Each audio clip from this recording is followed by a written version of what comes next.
Hi guys, Drea from Aloha Plant Life here, and welcome back to my channel. Today we are going to be talking about how to care for Monstera deliciosa, like the one I have sitting here next to me. This is one of the most popular and common houseplants nowadays. You see these leaves used on clothing, earrings, all kinds of things. It's kind of like the iconic houseplant, if you will. And they are what is known as hemiepiphytes. So what does that mean? Basically, in the wild, these plants' roots are going to be living partially in the soil. They're going to get nutrients and water from the soil, but then they also are going to use what are known as aerial roots to help attach themselves to things such as trees so that they can climb up higher and reach greater levels of light. So let's talk about the growth pattern for Monstera deliciosa, and specifically in your home. So this is a vining plant, and as I stated, in the wild, it does like to climb up surfaces that it can attach to, and it can do that in your home as well.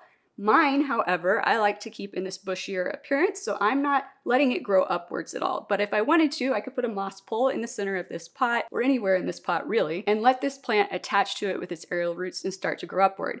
Now, if you have limited space in your home, because these plants do get quite big, and it happens pretty fast in my experience. So if you don't have a lot of space for a plant to be bushy like this, because this is just a juvenile plant and it's taking up quite a bit of space here. If you don't have that much space, then I would recommend maybe training it to go up a pole, because then you can keep it kind of tamed in and a little bit narrower. But if you do have room and you like the bushy look, then go for it. Now, as I mentioned, this plant does get aerial roots and they can get quite long. As they grow longer, there's several things that you can do with these aerial roots. They really aren't doing much for your plant if you're leaving it in a bushy appearance like mine. So if they are hanging down low and you're worried about, a pet or somebody wanting to play with them or anything like that, you can trim them back. It's not going to hurt the plant to cut those off. However, if you like the look of them, you can leave them trailing. It's really just a personal choice, because unless you're using them to help stake that plant up, they're really serving not much purpose as they are. Now, one of the most fascinating and interesting things about this plant that attracts a lot of people to it are these slits in the leaves. And as these leaves get more mature and older, they'll also start to develop holes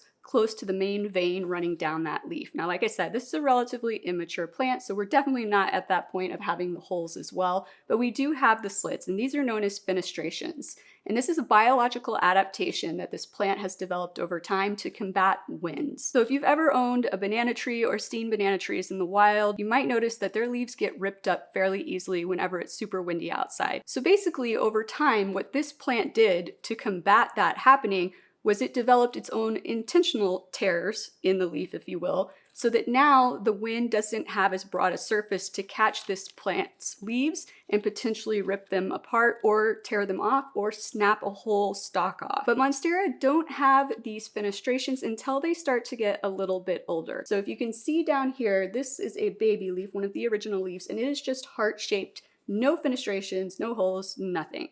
This is how Monsteras look when they're a baby, and then over time they will start to get more fenestrations. So you can see here, this leaf only has one fenestration coming in, but then as we get further up, we start to get these fully fenestrated leaves. So that is something that just happens naturally as the plant matures. Typically, from one original vine, it's going to take probably around 5 leaves before you start to see those fenestrations. So let's talk about lighting requirements for Monstera deliciosa. This plant is actually very good in almost all types of light. It is quite low light tolerant. Now, once again, low light tolerant just means it's going to tolerate lower light. It doesn't necessarily mean it's going to be super happy about it. So if we want to be growing in optimal types of conditions for the Monstera, you're going to want to have it in bright, indirect light. Now, some people say that you cannot put these plants into direct light. I don't know that I necessarily agree with that. I have seen these plants growing in Hawaii where they're not even native to Hawaii, but I have seen them growing out in direct sunlight, just out front of people's homes, and there's no burning on the leaves or anything. So that would suggest that they can tolerate direct light, but once again, you have to slowly acclimate them to it. So I actually do think this plant, especially since this is a non-variegated form, and I'll get into the other types of varieties a little bit later in this video, but since this is an all green form, I feel 100% confident that it probably could handle living directly in one of my south or west facing windows, but I would have to gradually move it into that light so that it could adapt to it over time. Now, as with almost any type of plant, the more light you're getting it into, if it's in that perfect bright indirect light situation, the more growth you're going to see on that plant. So if you're seeing stunted, slower growth on your plant, that can be a sign that it's not getting enough light. If you see the plant's leaves starting to turn what is called chlorotic, which means they're starting to pale and lose that green color and start to look almost more yellowish in color, if you're seeing that, that's usually a sign that they're getting too much light. So those are things to keep in mind and keep an eye out for to know whether your Monstera is getting enough light or not. Now, regardless of whether they're getting enough light or not, these plants really like to stretch to the light. Even like I said, if they're getting enough bright indirect light, they will lean towards the light source. So it's very important to keep an eye on that and make sure you're rotating your plants like a quarter turn once a week in order to keep them looking very symmetrical and not all just leaning to one side. So let's talk about watering Monstera deliciosa. How much water do these guys really want? Well, I personally find that they do best if I let them dry out about 3/4 of the way before I go in and water them again.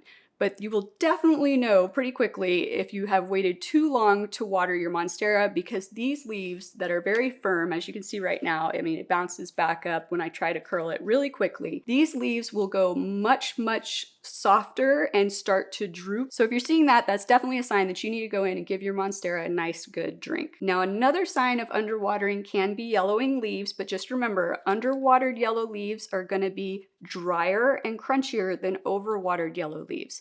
So if you're getting yellow leaves that are soft and mushy, that's a sign that you've given your plant too much water. You also may start to see brown mushy spots. That's another sign that you've given your plant too much water and you need to back it off, because these plants are also quite susceptible to root rot. I feel like I say that about every plant, and if I'm being honest with you guys, every plant really is susceptible to root rot for the most part. I mean, your generic house plants that are not high water demand, the ones that do like to dry out almost completely, such as the Monstera in between waterings, those plants are typically always going to be susceptible to root rot. So you just got to keep a real good eye on the moisture level in that soil. And because these plants are prone to root rot, they need a very light, airy, well-draining soil mix. And that doesn't necessarily mean that you have to go buy a ton of different soil amendments or anything if you don't want to. If you did watch my video where I repotted this a few months back, I just used 2/3 premium potting soil with 1/3 extra drainage mixed in, and I think I used perlite when I did this one, but you could use perlite or pumice. That's kind of your standard amendment for extra drainage. But if you want to get a little bit fancier and really try to recreate the type of soil that this plant lives in the wild, you can create your own aeroid mix, because this is an aeroid. And so aeroid mixes are typically high concentration of bark, usually orchid bark, combined with horticultural charcoal and then some perlite or pumice.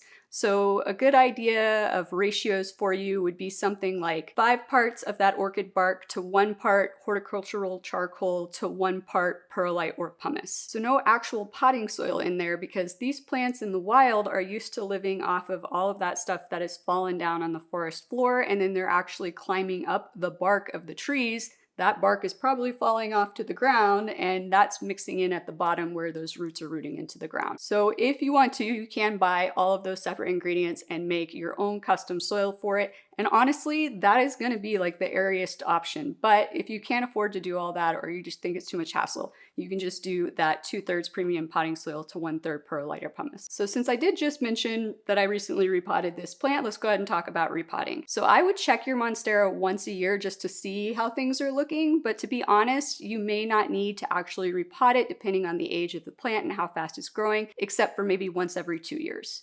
But you do want to make sure you're letting this plant get significantly root bound. I mean, tight roots everywhere. They're popping out from below, from up above, whatever it may be. At that point, you're going to want to move it up 1 pot size. Now, as I mentioned before, these plants get very large relatively quickly. So I actually would highly recommend, unless your plant is still a baby plant in just like a 4-inch or a 6-inch pot, that as this plant gets larger, you make sure that you're repotting it in a nursery pot, or else you may never be able to get it out of the pot that you pot it directly in without smashing the pot. It's just the truth. And so I would personally prefer to cut off a plastic nursery pot if I can't get a plant out, than have to smash what was probably a fairly expensive pot when we get to that size. But to each their own, it's just something to keep in mind. Now, speaking of these plants getting significantly large, you can kind of purposefully stunt their growth. I would not do it by not providing it enough light, because as I mentioned earlier, if it's not getting enough light, that can stunt the growth. But if you don't repot it when it does need to be repotted, that will also stunt the growth. So you can actually slow down the growth that way. But over time, in my experience, the more you let a plant sit there like that, the more it's going to decline.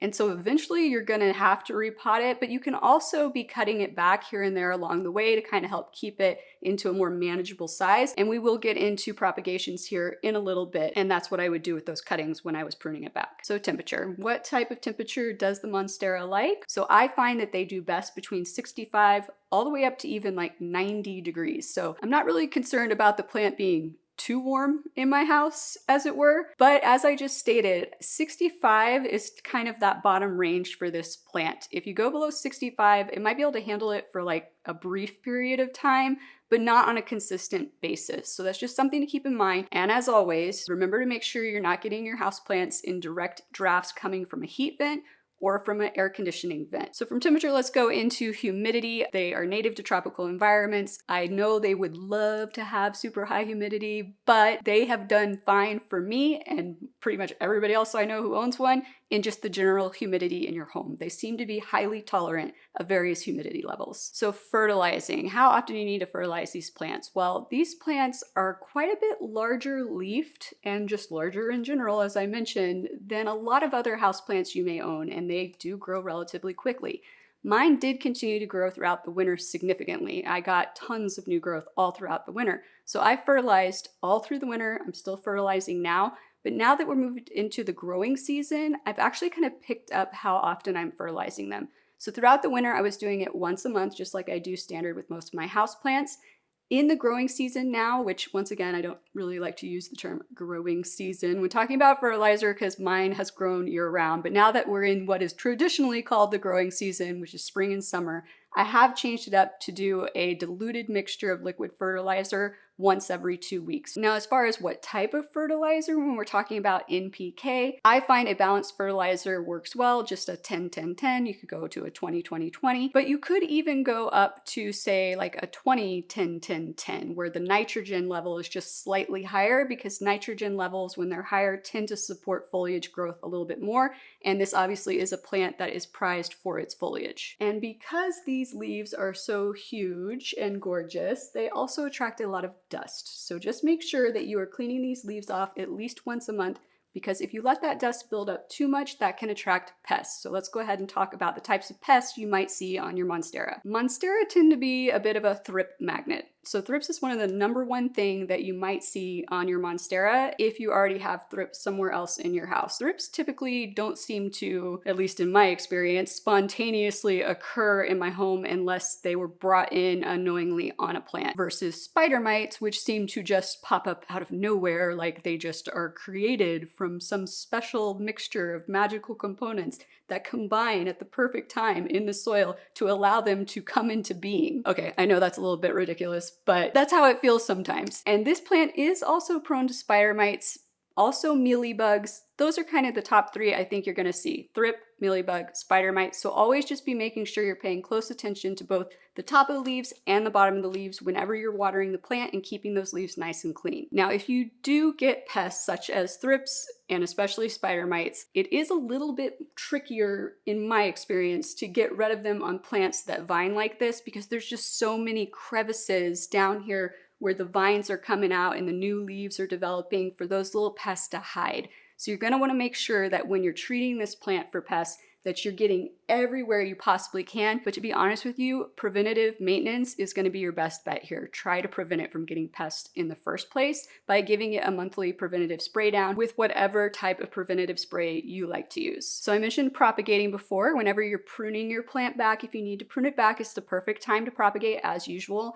And this is the similar situation to how you would propagate syngonium or philodendron, which I have talked to you about in the past. Because it's a vining plant, you're just going to go and you're going to find a node. And once you find a node, you're going to just cut right below that node. And on this plant, it does seem to help if there's also an aerial root in the piece that you cut. I don't know why that is. There's probably some crazy scientific something behind it. If you know, comment down below. But they seem to propagate a little bit easier or more quickly when there is an aerial root involved around that node as well. So once you've made your cutting, this is something that I have told you in the past I don't normally do, but it wouldn't be a bad idea with Monstera. So I've mentioned in the past, I don't let my vining plant cuttings callus over before I put them in water or before I put them directly in soil, and this plant can be propagated either in water or directly into soil. But for this plant, I think maybe it's a little bit of a better idea to kind of let it callus over, and the reason for that is that these are much